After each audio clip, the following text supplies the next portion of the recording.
Chapter 36. Now it happened in the 14th year of King Hezekiah, that Sennacherib king of Assyria came up against all the fortified cities of Judah, and took them. The king of Assyria sent Rabshakeh from Lachish to Jerusalem to King Hezekiah with a great army. He stood by the conduit of the upper pool in the highway of the fuller's field. Then came forth to him Eliakim the son of Hilkiah, who was over the household, and Shebna the scribe, and Joah the son of Asaph the recorder. Rabshakeh said to them, Say now to Hezekiah, Thus says the great king, the king of Assyria, What confidence is this in which you trust? I say, your counsel and strength for war are but vain words. Now on whom do you trust that you have rebelled against me? Behold, you trust on the staff of this bruised reed, even on Egypt, whereon if a man lean, it will go into his hand and pierce it. So is Pharaoh king of Egypt to all who trust on him. But if you tell me, We trust in the Lord our God, isn't that he whose high places and whose altars Hezekiah has taken away, and has said to Judah and to Jerusalem, You shall worship before this altar? Now therefore please give pledges to my master the king of Assyria, and I will give you 2,000 horses if you are able on your part to set riders on them.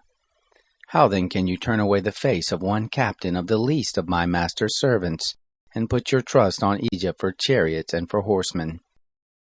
Am I now come up without the Lord against this land to destroy it? The Lord said to me, Go up against this land and destroy it. Then said Eliakim and Shebna and Joah to Rabshakeh, Please speak to your servants in the Syrian language, for we understand it, and don't speak to us in the Jews' language, in the ears of the people who are on the wall. But Rabshakeh said, Has my master sent me to your master and to you to speak these words? Has he not sent me to the men who sit on the wall, to eat their own dung and drink their own water with you? Then Rabshakeh stood and cried with a loud voice in the Jews' language, and said, Hear the words of the great king, the king of Assyria.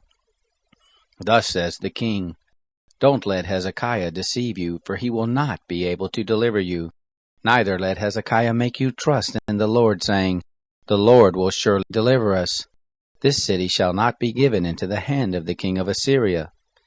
Don't listen to Hezekiah, for thus says the king of Assyria, Make your peace with me, and come out to me, and eat every one of you from his vine, and every one of his fig tree, and drink you every one the waters of his own cistern, until I come and take you away to a land like your own land, a land of grain and new wine, a land of bread and vineyards. Beware lest Hezekiah persuade you, saying, The Lord will deliver us. Has any of the gods of the nations delivered his land out of the hand of the king of Assyria? Where are the gods of Hamath and Arpad? Where are the gods of Sepharvaim? Have they delivered Samaria out of my hand? Who are they among all the gods of these countries that have delivered their country out of my hand, that the Lord should deliver Jerusalem out of my hand?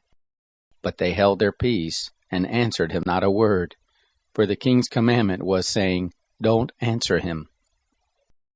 Then came Eliakim the son of Hilkiah, who was over the household, and Shebna the scribe, and Joah the son of Asaph the recorder to Hezekiah with their clothes torn, and told him the words of Rabshakeh.